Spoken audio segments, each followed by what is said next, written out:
Welcome to Tarun IAS. आज the Hindu का most important article पर हम बात करने जा रहे हैं। आर्टिकल है G20 presidency to amplify South Asia's voice. बहुत सुंदर आर्टिकल है। आप सबको पता होगा कि भारत G20 की अध्यक्षता कर रहा है। भारत पर बहुत सारी जिम्मेवारियां हैं, खास करके साउथ एशिया की सारी जिम्मेवारी। साउथ एशिया में जो भी घटनाएं हैं, साउथ एशिया में जो भी समस्या है, उस समस्या का सॉल्व आउट भारत की अध्यक्षता में G20 को करना होगा।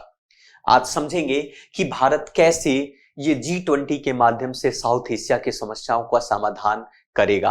भारत की जिम्मेवारियां क्या है, सबकी नजर भारत पर है कि भारत जो है साउथ एशिया में जो भी प्रॉब्लम है उसका समाधान करेगा। चलिए एक एक करके हम चीजों को समझते हैं और जानते हैं। सबसे पहले सैयद मुनीर आपका खसरू, ये हमारे राइटर हैं जिन्होंने इस एडिटोरियल्स को लिखा है। सबसे पहले हम यहाँ पर समझते हैं, एक एक करके पॉइंट को हम समझेंगे और जानेंगे कि आर्टिकल में क्या कहा गया है। कहा जा रहा है कि दक्षिण एशिया की आवाज को बुलंद करने के लिए G20 की अध्यक्षता भारत करेगा। दक्षिण एशिया की आवाज को बुलंद करने के लिए G20 अध्यक्षता करेगा। G20 की अध्यक्षता भारत करेगा। अब सवाल यह है कि साउथ एशिया का वॉइस क्या है, क्योंकि भारत यहां पर एक लीडर है, भारत यहां पर एक लीडर की तरह काम कर रहा है। At the time both potentials and the perils India has taken over the G20 presidency, सबका नजर G20 भारत की अध्यक्षता G20 पर है। आज अगर हम बात करें, ग्लोबल फूड हो, एनर्जी हो, फाइनेंस क्राइसिस हो, ये सभी जो है क्लाइमेट क्राइसिस के कारण प्रभावित हो रहे हैं। भारत के पास एक यूनिक अपॉर्चुनिटी है, एक ऐसी अपॉर्चुनिटी जो इन सभी समस्याओं का समाधान मिलकर किया जा सकता है, G20 के माध्यम से किया जाता है। कह सकते हैं कि इस प्लेटफॉर्म के माध्यम से, मोस्ट इन्फ्लुएंशियल प्लेटफॉर्म के माध्यम से, ग्लोबल प्लेटफॉर्म के माध्यम से साउथ एशिया की जो समस्या है, उसकी जो आवाज है, अब भारत के माध्यम से G20 देशों में उठाया जा सकता है। जैसे कहा जाता है कि क्या भारत को सबसे सेवरल जो प्रायोरिटीज है किस पर ध्यान देना चाहिए। भारत सबसे पहले G20 के माध्यम से, अध्यक्षता के माध्यम से उनको क्या आवाज उठाना, उनका आवाज क्या होना चाहिए। सबसे बड़ी आवाज है ग्रीन डेवलपमेंट की, अर्थात भारत अपनी प्रतिनिधित्व, अपनी अध्यक्षता के माध्यम से green development, climate finance, life अर्थात life style for environment, accelerated और इंक्लूसिव और resilience growth, accelerating progress, sustainable development goal, technological transformations, digital public infrastructure, multilateral reforms and the women led development, इन सभी को अपनी अध्यक्षता के माध्यम से, इन सभी मुद्दों को G20 के सामने रखेगा और रखना चाहिए। कह सकते हैं कि भारत को चाहिए कि इन सभी मुद्दों पर ध्यान देने की आवश्यकता है। और भारत का सबसे मोस्ट इंपॉर्टेंट जो कि स्लोगन है, जो सदियों से कही आ रही है, कहा जाता है इसके बारे में कि वसुधैव कुटुंबकम का जो कॉन्सेप्ट है भारत के लिए, वन फैमिली वन फ्यूचर, अर्थात ये है कि पूरी पृथ्वी भाई हैं, अर्थात सभी लोग हित हैं, एक दूसरे के संबंधी हैं। वन अर्थ वन फैमिली की बात करते हैं, वसुधैव कुटुंबकम के बारे में, मतलब पूरी दुनिया एक दूसरे से इंटरकनेक्टेड है। तो भारत के पास जिम्मेवारी आ जाती है कि साउथ एशिया, जो कि भारत के अलावा अन्य देश है, खास करके साउथ एशिया में सारे नेपाल, पाकिस्तान हो सकते हैं, सारे मिडिल वाले हो सकते हैं, ये सभी जितने भी एशिया के आसपास के जितने भी देश हैं, इनकी समस्या का समाधान G20 के माध्यम से भारत करे। सबसे पहले एक चीज हम समझ लेते हैं कि G20 में कौन कौन से देश हैं। G20 में आपको समझना अगर हो तो बहुत आसान भाषा में आप समझिए G7 के बारे में। G7 में मुख्य रूप से Germany, UK, France, Canada, US, Italy और जापान, ये 7 प्रमुख देश G7 के अंदर में हैं। और जब आप इसमें रसिया को मिला देते हैं तो ये G8 बन जाता है। तो G20 में G8 सभी देश हैं। उसके अलावा अगर हम बात करें एशिया से, आप तुर्की हुआ, साउथ कोरिया हुआ, इंडोनेशिया हुआ, चाइना हुआ, इंडिया हुआ, सऊदी अरबिया, आप ये सब सारे जितने भी देश हैं, ये आपके, तो इसके अलावा आप European union, Argentina, Mexico, Australia और साउथ अफ्रीका, मतलब कह सकते हैं कि ये 12 देश और 8 देश ये मिलाकर G20 बनता है। और इस दुनिया का सबसे, आप कह सकते हैं इसमें डेवलपिंग कंट्री भी है, डेवलप्ड कंट्री भी है। तो भारत प्रतिनिधित्व अगर निभा रहा है, प्रेसिडेंसी निभा रहा है भारत, तो भारत के इन सभी मुद्दों को समझना होगा। So problem that need to group action, समस्याएं जिन पर सामूहिक कार्यवाही की आवश्यकता है, मतलब सब लोग मिलकर इस समस्या का समाधान करेंगे। तो सबसे पहले साउथ एशिया, जितने भी साउथ एशियन देश हैं, उन साउथ एशियन देश की सबसे प्रमुख समस्या है, उस प्रमुख समस्या पर समझने की आवश्यकता है जो ग्लोबल नेचर के आधार पर है, ग्लोबल स्तर पर है। तो इन जो समस्याओं का समाधान सबको मिलकर करना होगा। उदाहरण के तौर पर अगर हम बात करें साउथ एशिया के कुछ इंपॉर्टेंट पॉइंट की बात करें, जैसे अगस्त 2022 में आप लोगों को पता होगा कि श्रीलंका में महंगाई जो है आसमान छू रही थी। अगर औसतन वहां की महंगाई 64.3% था, मतलब आप कह सकते हैं 64.3% का मतलब हुआ कि अगर किसी चीज वस्तु का मूल्य 10 रुपया है और 64% बढ़ रहा है, मतलब कि वही चीज 16-17 रुपया में हो जाता है। फूड प्राइसेस बढ़ गए थे 84.6% कंपेयर टू ईयर के आधार पर, मतलब महंगाई से की स्थिति से कि उसके मार से श्रीलंका के अंदर में इकोनॉमिक क्राइसिस हुए और वहां का बैलेंस ऑफ पेमेंट अनबैलेंस हो गया। अर्थात आप कह सकते हैं कि आर्थिक मंदी के दौर से श्रीलंका गुजरा। परिणाम ये हुआ कि भाई IMF की मदद से, भारत की मदद से, चाइना की मदद से श्रीलंका की अर्थव्यवस्था थोड़ी पटरी पर आई। तो ऐसी स्थिति बाकी के अन्य देशों के साथ ना हो, इसके लिए भारत को चाहिए कि इन देशों की समस्या का समाधान करे। उसी प्रकार से क्लाइमेट चेंज की बात करें तो पाकिस्तान में जिस प्रकार से फ्लड आया था और उस फ्लड के कारण पाकिस्तान की इकोनॉमिक लॉसेस बहुत ज्यादा हुआ था। ऐसा कहा जाता है कि 30 बिलियन के आसपास से अधिक तक की वहां पर इकोनॉमिक्स लॉसेस होता है, एस्टिमेट किए जाते हैं। और उसको रीस्टोर करने के लिए मोर देन 60 बिलियन की जरूरत आप थी।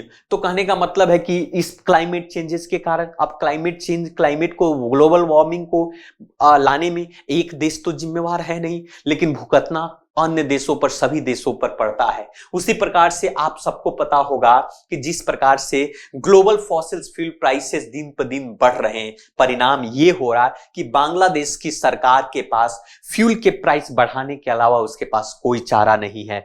मोर than 50% triggers to the inflation of 7.5% in सितंबर 2022 में 50% से भी अधिक फ्यूल के कॉस्ट को बढ़ाने पड़े। मतलब 100 रुपया अगर मूल्य है आपका फ्यूल का, तो 150 रुपये फ्यूल हो। और भारत में भी आपने देखा होगा कि फ्यूल के प्राइसेस कितनी तेजी से बढ़े हुए हैं, है ना।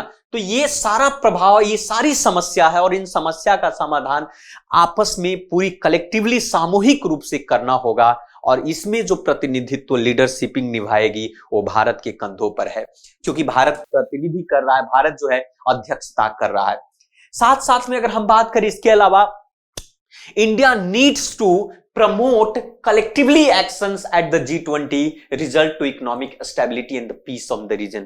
साउथ एशिया के क्षेत्रों में भारत जो है एक तरीके से आर्थिक, मतलब कह सकते हैं कि संतुलन बनाए रखने की कोशिश करना चाहिए, उसको प्रमोट करना चाहिए कि किस प्रकार से हमारे रीजन में ग्लोबल एक तरह स्टेबिलिटी हो और शांति कायम हो। इसके लिए जैसे भारत पाकिस्तान के बीच में युद्ध, भारत रशिया के बीच में युद्ध की स्थिति बनी रहती है, जिसके कारण से ये पड़ोसी मुल्क आपस में डिस्टर्ब होते हैं, इस समस्या पर भी समाधान हो।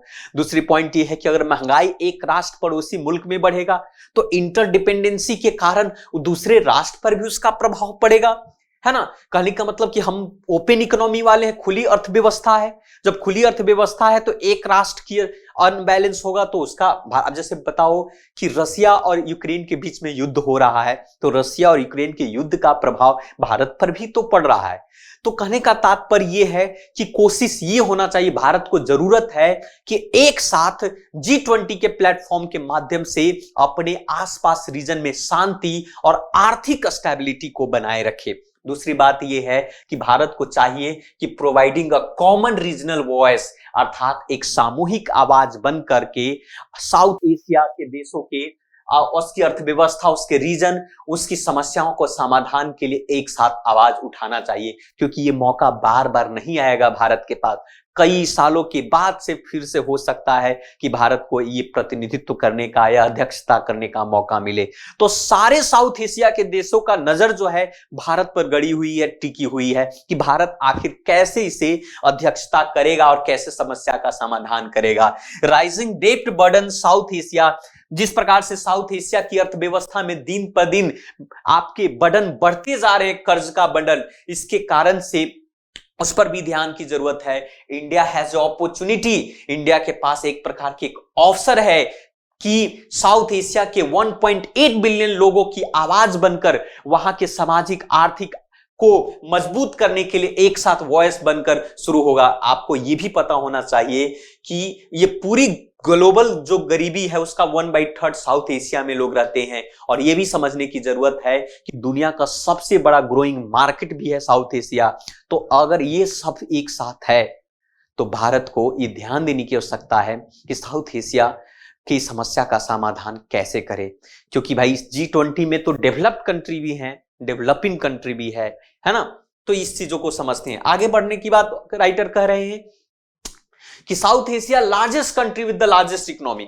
अगर एक पॉइंट ऑफ व्यू से देखे जाए तो साउथ एशिया जो है सबसे बड़ा देश विद द लार्जेस्ट इकोनॉमी के साथ, यहां पर बहुत बड़े बड़े देश है, चाइना भी है, भारत है, ये सब देख ही रहे। Significant global cloud, India is well poised to represent subcontinent at this international flora.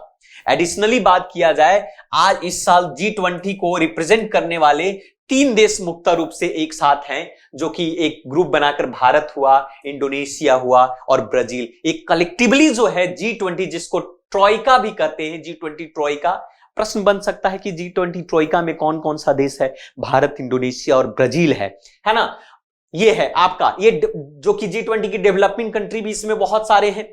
तो कहने का मतलब ये मिलकर कलेक्टिवली इसको मेकअप करेंगे। आगे 2025 में ऐसा पहले ही कहा जा रहा है कि साउथ अफ्रीका के पास G20 का प्रेसिडेंसी जाएगा। So India can draw attention to issue that are significant of South Asia. South Asia के जो सबसे महत्वपूर्ण समस्याएं हैं उस समस्या पर ध्यान दिलाने की जरूरत है, कर सकता है, क्योंकि इंटायर डेवलपिंग कंट्री के अंदर में some of the key challenges facing to South Asia, जैसा कि हमने बताया कि साउथ एशिया बहुत कुछ प्रमुख समस्याओं के साथ आपको गुजर रहा है। डेवलपिंग वर्ल्ड जैसे पोस्ट पैंडेमिक की रिकवरी हुआ, या फिर इकोनॉमिक क्राइसिस हुए, इन्फ्लेशन हुआ, है ना, क्लाइमेट चेंजेस हुए, इन सभी समस्याएं साउथ एशिया में ज्यादातर देखने को मिल रहे हैं। तो उससे निजात तो करना ही होगा, और ये सब मिलकर ही हो सकता है।